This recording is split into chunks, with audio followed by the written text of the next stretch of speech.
Welcome to the Published Author Podcast, where we help entrepreneurs learn how to write a book and leverage it to grow their business and make an impact. I'm your host, Josh Steimle. Today, our guest is Sarah Weise. Sarah is the CEO of the marketing research agency Bixa and the best-selling author of Instabrain, The New Rules for Marketing to Generation Z. For 15 years, Sarah has been a guide to hundreds of leading brands, including Google, IBM, Capital One, Mikimoto, PBS, and Real Warriors. She lectures at Georgetown University's McDonough School of Business on marketing strategy for the next generation and speaks at conferences and corporate events worldwide. Sarah, welcome to the show. Thanks so much for having me, Josh. And we were just talking before we started recording that because of the pandemic, one of the few good things that has come out of the pandemic is that it's a lot easier to talk to people these days. Sarah did a virtual summit today, and now she's doing this podcast, and she doesn't have to travel all over the place and take time out of her schedule. And so you, dear listener, are the beneficiary of the technological revolutions that has happened because of this pandemic. So, Sarah, give us a little bit of background on who you are and what you do and who you do it for. So I run a market research firm, like you just mentioned in that lovely introduction. And I have been doing that I've been doing market research for over 15 years. And then a couple years ago, started my own firm. And one of the ways in order to get business was, of course, I wrote the book. And I think that's what we're going to be talking about today, from what I understand about your podcast. Yep, primarily that's what we'll be diving into. Now, give us a little more background. Writing a book is a ton of work. Is this something you had thought about for a long time? Is this something that sometimes I interview people and they're like, I've always wanted to write a book, even when I was a little kid. Was it that type of thing that you always wanted to be an author, or was it more like a business decision where you were like, you know what, our business needs a book, I should write a book? It was absolutely a business decision. And it actually was not a lot of work for me. So I had all granted, it was a ton of research that went into this. It was years of research on my part, but the actual writing part, I had all the research already. You've been doing it for 15 years, right? Yeah, well, and just the research, especially on Gen Z, was about a year and a half in the making, where we were specifically doing research. We actually were on this amazing project with Google where they called us in and they were like, kids aren't searching anymore. Go find out what they're doing on their phones all day if they're not searching. And so it was this wonderful exploratory research where we were figuring out digital trends of what this new generation was doing. And even without the proprietary information that was, of course, Google's, we were able to share some of the common trends and themes that we were seeing about how to market to this generation. And after Google, we then, of course, worked with other companies doing the same thing. And I had just this wealth of data and trends that I was able to translate into the Instabrain, into this book. But when I actually sat down to write it, I only wrote for 2 weeks. Really? Just 2 now, weeks? I did nothing else. I blocked out all other distractions. And I called our friend, John Wubin, who you know, and it was probably 2 days into writing. And I said, hey, John, I know you edit books. Can you be my editor? And he was like, sure. How many words do you have? And I probably had 3,000 words at that point. I mean, nothing to speak of. And I went, I don't know, about 30,000. And he said, okay, great. Just send it over. And at that point, I sent a Google Doc link to him, and he was editing the first half as I was writing the second half. And you were scrambling to keep ahead of him so he wouldn't see that you only had 3,000 words done. Well, and I did add some more before I actually sent him the Google Docs link. But it was a 2-week process of actually putting the trends and the actual words on the page. See, this is fascinating because so many authors think, oh, I have to write a book and I'm going to have to write this whole book from scratch. But if you really know your material and you've already done the research because it's part of your business, it's part of who you are, then most of the work might already be done. And a lot of the organization in my head was done because I was already presenting on this material. So I had presentations at Content Marketing Conference. I'd already done presentations, or at the Digital Marketing Collective in Utah. Like, there were several conferences that I had done where I had put the information out there. I'd created presentations and created a structure of, okay, here's the background behind Generation Z. Here are 5 trends and some conclusion, some how-to actionable steps.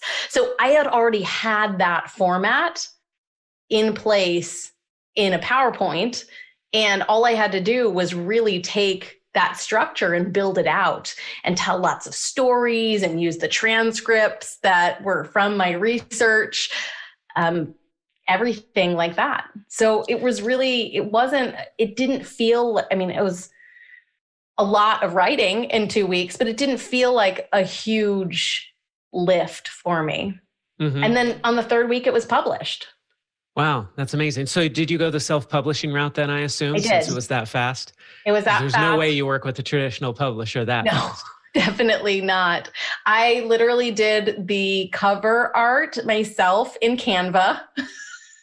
It was not, and I think it looks pretty good. Here, I'll show. I don't know. Do your listeners see the video? Yep. So it does look good. It doesn't look self-published. In fact, when I was looking at it ahead of time, I was like, oh, this looks good. She must have had a traditional publisher, but here we are. And I think when I gave you a copy at Content Marketing Conference, it wasn't this year. It was the year before. Yeah. So when I gave you that copy, I think it was our first run, and I realized that the typesetter that I had hired on Upwork for $200 had spelled my name incorrectly on the copyright page, and that was the only page that wasn't edited. Oh. So you probably have one of the original ones that has my name spelled incorrectly. Well, that'll be a collector's item someday, right? Yeah, right. Say, I have a first edition with your name spelled incorrectly. First edition indie published, yes. So you already had all these slide decks and presentations and all this stuff. So did you even create an outline, or were you just sitting down and just writing? Yes, in a way I created an outline where I knew I was going to give background on who Gen Z was, some of the background information about how they were raised, new types of parenting that influenced how they behave today, how they shop, how they buy, how they transact differently than other generations. I knew that the background stuff was going to come first. I knew that I was then going to present a series of trends that would kind of build on each other. And then I knew that at the end of each chapter, I was going to provide some sort of actionable takeaways about what you as a marketer need to know right now, because those are my favorite things to read, are the ones that actually have step-by-step, here's what you can do. So I knew in my head, I also read a lot. So I knew in my head what types of books I liked.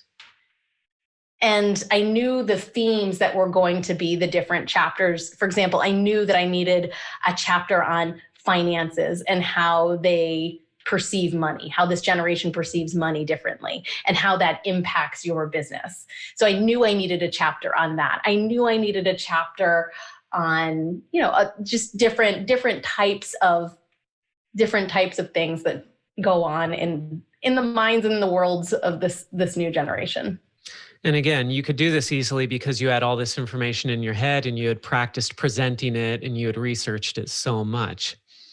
So you mentioned stories and weaving stories into your book. What's your philosophy on what's the right mix of those practical takeaways versus stories to illustrate the takeaways? I think it's heavily story. My book is heavily story-based. And a lot of the stories are actual transcripts that came from interviews, from video recordings that teenagers did for us. So that in that sense, it was more, here's a story. Okay, let's analyze it and pick it apart. Look at the word choice here.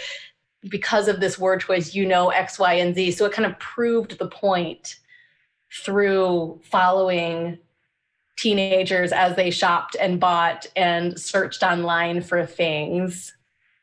Mm-hmm. It proved each one of the points, and it just made it stick a little bit better. And even when I talk to people who have read the book or people who email me because they've read the book, they said, oh, I really like that. I really love that theme in your book where Garrett was doing this.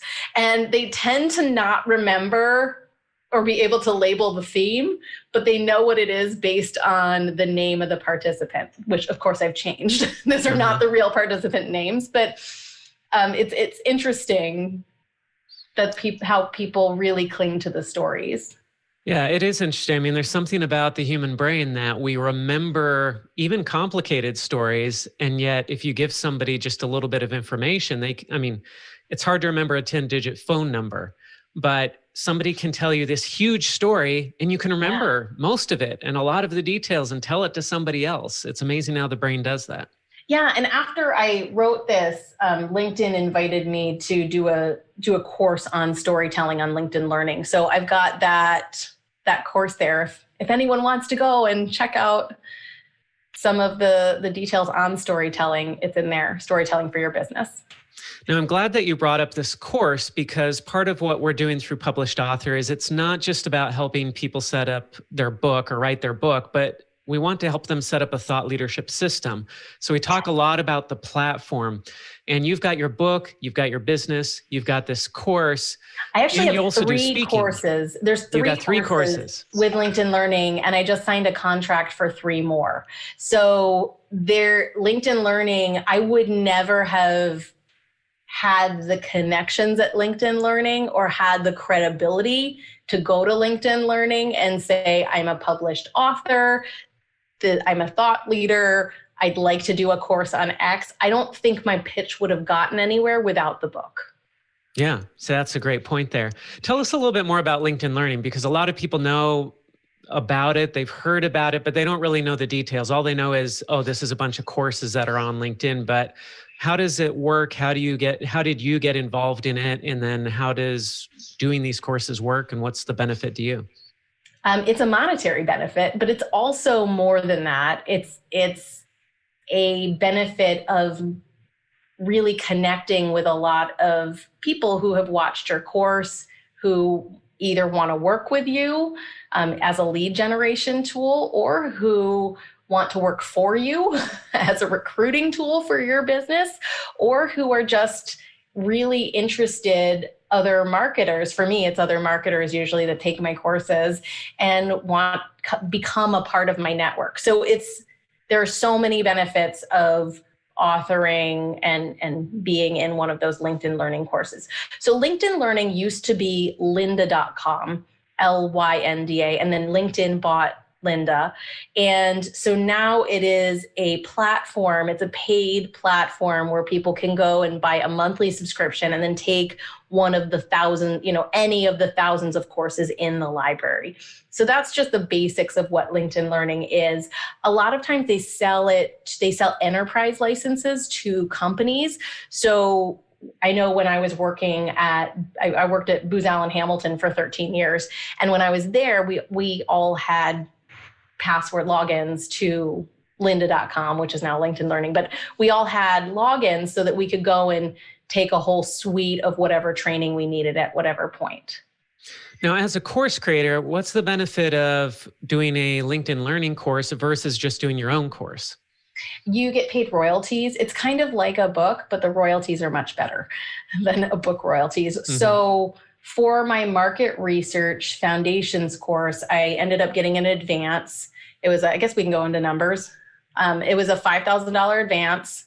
And then after the advance was paid off, and you get paid royalties based on how many people view your course. So once the advance was paid off, I started making between $700 and $800 a month just on royalties from that one course. Can you tell us how much you get per view of your course?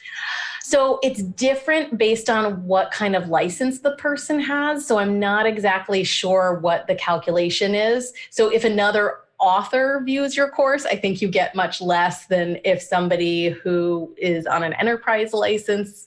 I'm not exactly sure the details of how that works, but I do know that I make between 700 and 800 a month based on the thousands of people that are viewing the course each month. And is that coming from? I do no advertising. I do no marketing of that course. It is all based on the LinkedIn Learning catalog. And the 700 or 800 that you're making, is that from the 3 courses, or is that per course? Or that's from my first course. The other 2 launched in March, so I haven't paid off the advance yet. Got it. Mm-hmm. So as soon as that advance is paid off, they might make a little bit less than the first one because they're not foundations courses. They're a little more niche. So I don't know exactly how much those are going to make yet, but that's the benefit of LinkedIn Learning. Mm-hmm. And in terms of the monetary benefits, but not to mention you meet so many other people and make so many connections from your affiliation with LinkedIn. Mm-hmm. And it's not just anybody who can set up one of these courses. You have to pitch yourself or be recruited by LinkedIn to do it. It's not like anybody can just go and launch a course on LinkedIn Learning. Exactly right. You can apply to be an author. I think you can send in a pitch. The way I did it is I knew another author, so she ended up making an introduction between me and one of the producers, and then that producer got me to the right business producer who was creating the market research course. And they just happened to have a market research course where they told me, hey, we've got this 15-year-old course that we're replacing. Can you do an updated version of that? So that just it happened to be really good timing. That's great. But the others I pitched myself. The others, they had asked for the storytelling one, but the generational design, I pitched that one. And then I pitched qualitative research as a follow-up or as a secondary course after you finish market research foundations, what kind of things would be recommended afterwards. So I'm doing one on qualitative research that I'm actually recording this week. So it'll be out in a few months. And then one on journey mapping, which I pitched also. And then one on mobile video diaries. Now, this is a little bit different focus than I was expecting to get into on this podcast, but I'm curious about the LinkedIn Learning details now. Now, you were mentioning before we started recording how you're in Virginia, they're in the Bay Area. They were controlling your camera and filming you and everything. It was amazing. It was amazing how they can do that. So how does setting up a course for LinkedIn Learning work? Do you work with them to come up with the content? And then it sounds like you'd have to schedule time. And so you're working together to film it. Do they have a certain template that they want you to follow as you're creating your course, or how does it all work? So there are different formats to courses. My previous courses were all live action, meaning I went to Santa Barbara into their studio and I stood on a set, and there were videographers and audio people, audio engineers, and a producer. There was a teleprompter, and I went into the studio for a full week to get 2 hours of content.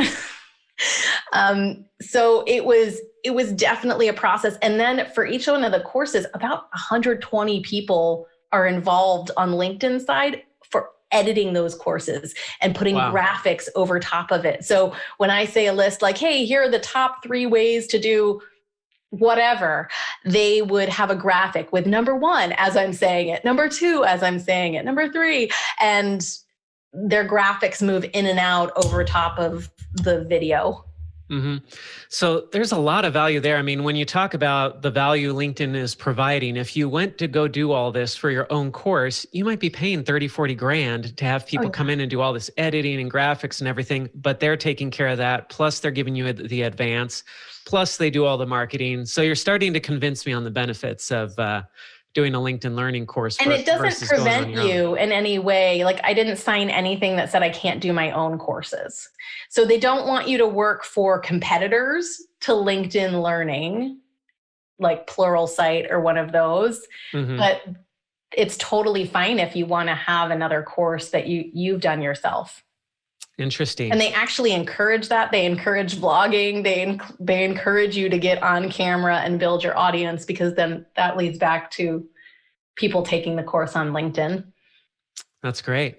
And like you said at the beginning, if it weren't for the book, you might not have had the credibility to get in with LinkedIn Learning and land this deal. Yeah, they do other course types too, getting back to your question about how it works. So mine were live action ones. And that's why when I recorded this week, I had this microphone here that was plugged in and recording. They were controlling my camera. I gave them remote access to control my camera, and my camera was hooked up with a wire to my computer. So they were controlling everything related to my camera, how it looked. Other than me having to like tilt it this way or that way a little bit for them, or replace the battery when it died after a few hours, they were doing all of the technical stuff. That's so great. That was the live action courses, but they also have ones where if you're talking about a certain software or something like that, you can narrate it. Interesting. This is great. So with the LinkedIn Learning course, have you noticed any reciprocal benefit where you're getting attention from the course and this is turning into people buying the book after they take the course, and then they're coming and hiring you and they're saying, hey, I came in through the LinkedIn course, then I read your book, then I decided we need to hire you or your firm to work with us? Yeah, absolutely. That happens all the time. And I am building a lot of business from the course. That's great. So tell us more about your platform. Where else have you focused your attention? I know you have your personal brand website. Of course, you're on LinkedIn. Are there any other parts of your platform that have been helpful for you? I've started growing Instagram this year, and I've grown a lot. I think I'm at about I'm at about 7,000 followers. So it's not a huge amount, but I do think that doing short little videos on Instagram is really helpful.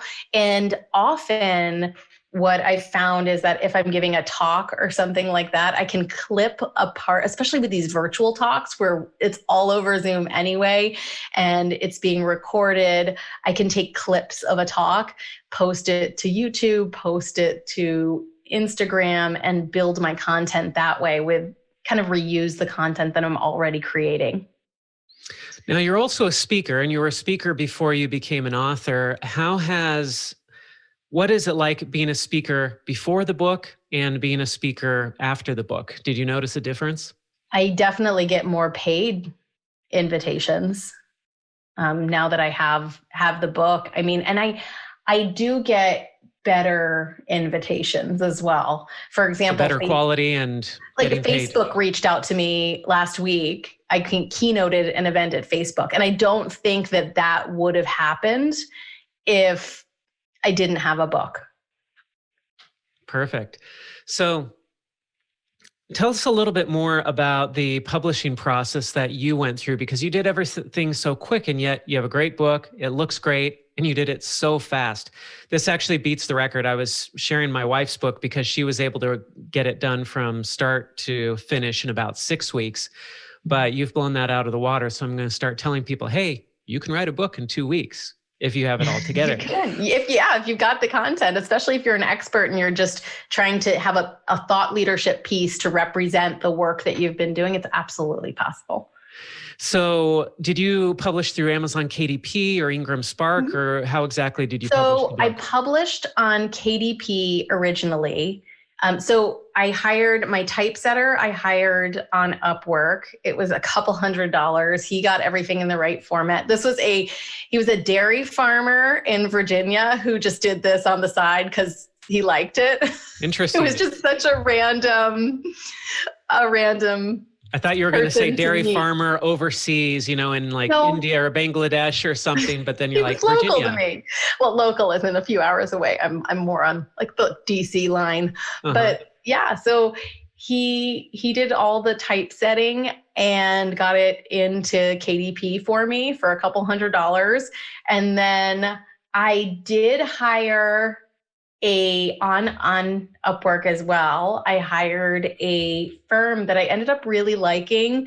They're called Pristinely, and I ended up hiring them to do book PR for a month. And what they did is kind of fix everything that I did wrong in KDP, and they put it into Ingramspark.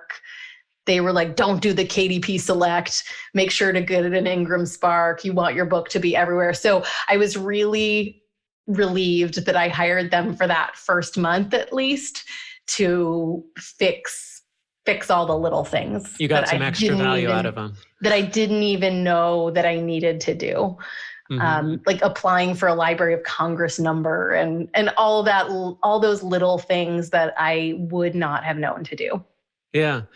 So then they also helped out with PR. What did the PR campaign that they did for you look like? So it wasn't a ton of PR. It was really just a press release, and that, would get it recognized in all the big networks. So a press release, and then they managed my social media for a couple of months, where I paid them to manage my social media, and they were putting book stuff on it and kind of marketing to the audience that I already had. But because of their involvement and them constantly paying attention to the social media during that first month, in about a month, it hit number one on the Amazon bestseller list. And so now I can say I'm a best-selling author. That's great. So your goal, like many of the listeners of this podcast, is not to sell a ton of books and make a bunch of money off of book sales. This was for your business. This was to help you grow your business. So in terms of the things that you did to get the book out there and get it into the right hands of the people who would come back and say, hey, we want to give you a 6-figure contract to do marketing research work for us. What has worked the best? Has there been any silver bullet or anything that you've been able to do to get the book out there that you can point to and say, this is what has really provided the big ROI for me? The Amazon ads worked really well. I advertised the book on specific titles that are related. So like Seth Godin's This Is Marketing tends to be one that's related to my book. And quite a few people who are looking at Seth Godin's book then click through to my book and end up buying it. So I certainly use Amazon ads, and that really drives a lot of traffic to the book. I mean, I don't use them substantially. I'm only spending a couple $100 a month on Amazon ads, but it's enough to keep a constant stream of people. I'm getting new signups on my listserv every day. It's enough to keep that going. Mm-hmm. Now, what about audio? Have you done the audio version yet? So I'm a third of the way through, and I'm only a third because I have noisy kids in the house and I need a quiet space so that I can do that. But the audio studio ended up being in a tiny closet in my bedroom. I literally moved an ottoman in there. It's only the size of the ottoman. So I'm literally sitting in a closet and I'm like, hello, wardrobe. And I put a dog bed on one side to insulate. The audio engineer, who's going to do all the editing, told me my computer fan was too loud. And so I'm running a line or wire under the door. So the computer sits outside of the door. And on the inside of the closet, I'm on an iPad just reading it. And I've got just this Yeti mic clipped to the shelf and right in front of my face. And I'm just reading on the iPad. I love that you're giving us all this detail about it. That's my super professional audio studio. I want your husband to take a photo of you while you're reading with this whole setup and post that on Instagram. Because it's so small. They say closets are one of the best places acoustically, though. So for those listening, seriously, if you don't want to set up a whole sound studio, just go in your closet. I've talked to people who have recorded podcasts, hosting podcasts, and they go in the closet and they literally stick their head in between the clothes hanging down.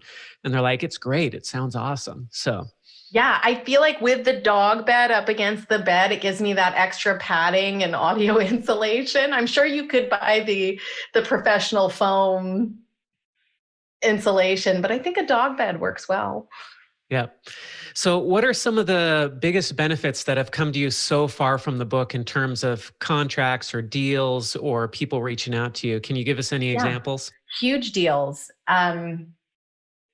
For example, one of the companies that read the book and then went to see me speak, and then and now we're doing business together as American Chemical Society, where they are one of their key audiences that they're marketing to for membership and programming are students. And so they're right in that Generation Z. They're trying to get undergraduate and graduate students to join their association.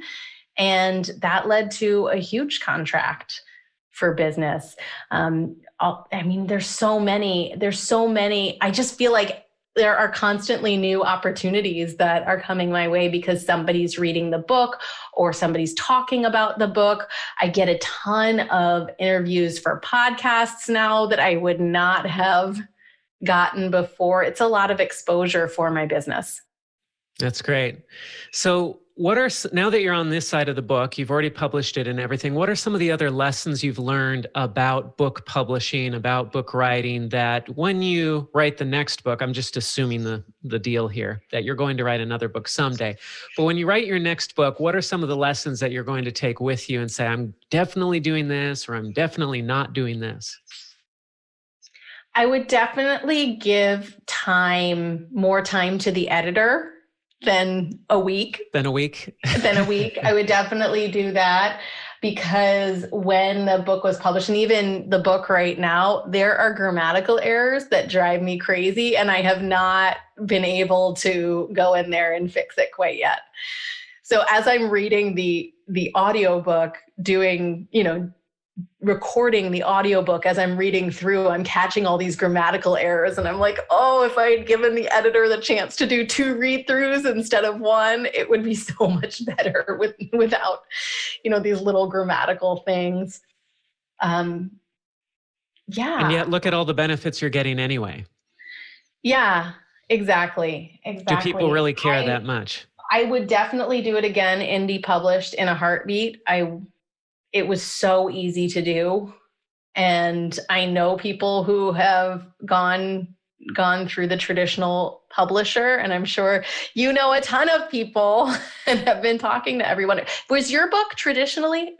My first one was traditionally published, and based on that experience, I decided to self-publish the next one. So I'm kind of in that camp, and especially when it comes to speed, because if you had gone after a traditional publisher, your book might still not be out. It might still be in the process. Yeah. And I also know people who went through a traditional publisher and they changed the title of the book, or they said that the cover has to look a certain way. And I wanted to have full control over all of that. I wanted to be able to go, hey, I'm going to do a promotion on Kindle and drop the Kindle version down to 99 cents for the day. I wanted the ability to make those kind of adjustments. And I haven't done that in a while. Maybe I should try that again. But when the book was first out, I did a number of those types of promotions to get more exposure to it.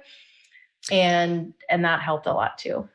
Yeah. The other thing I've learned, and I don't know if other authors are struggling with this, is that the Amazon reviews, they run some sort of algorithm to see if you're connected with the person, and they take down the review if you're connected on social media. So I have had a ton of reviews stripped from my Amazon account because there's someone who, and they may not even be people who know me, but they read the book and they connected with me on social media. I accepted it. And the algorithm thinks it's a biased review. And so I think there's something wrong with the Amazon algorithms. And I get the intention that they don't want your friends to all go in there and review the book for you, but it's not a great system. And a lot of my reviews were taken down. Probably a good 80% of my reviews were taken down. Yeah, because it's one thing to be connected to somebody on Facebook or something, but LinkedIn, I know authors who have I mean, you can only have 30,000 connections, Yeah. but you can have hundreds of thousands of followers. And I wonder if Amazon knows the difference.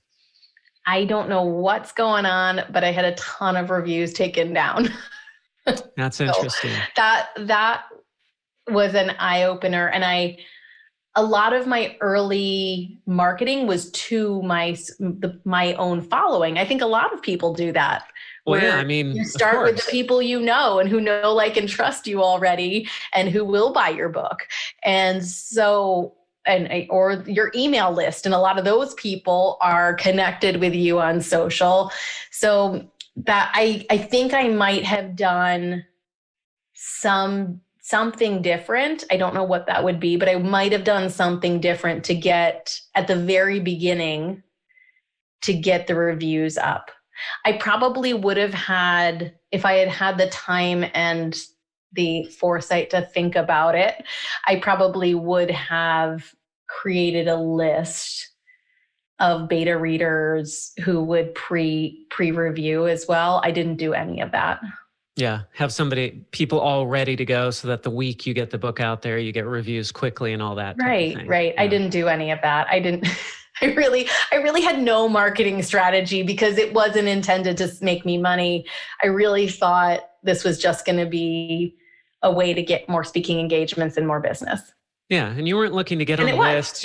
Yeah. And it worked, right? Yeah. And that's one of the things I want listeners to take away from this is that you don't have to do everything that every other author out there has ever done. You might want to do one or two or three things and focus on those marketing or promotion tactics, and that might be good enough. Or maybe you don't need to do any marketing because maybe you just send out the book to 50 of your potential clients and then they've got it. And that's all you need to get the results you're looking for. And that is something that I did do when I initially bought 50. I bought a big box of 50 books. I personally signed all of them with little notes to all of my potential clients, and I sent them all out. And that got a lot of responses. That's great. That's fantastic. That landed me some additional work at Ogilvy because I hadn't talked to them in a while. And because I sent them just a physical gift is so much rarer than just an email today. So just to get something in the mail, and I had sent them like 3 or 4 books to distribute in their office, the Denver office that I'd worked with in the past. And they were all reading them and then ended up putting me on a bunch of proposals because I was top of mind. That's fantastic.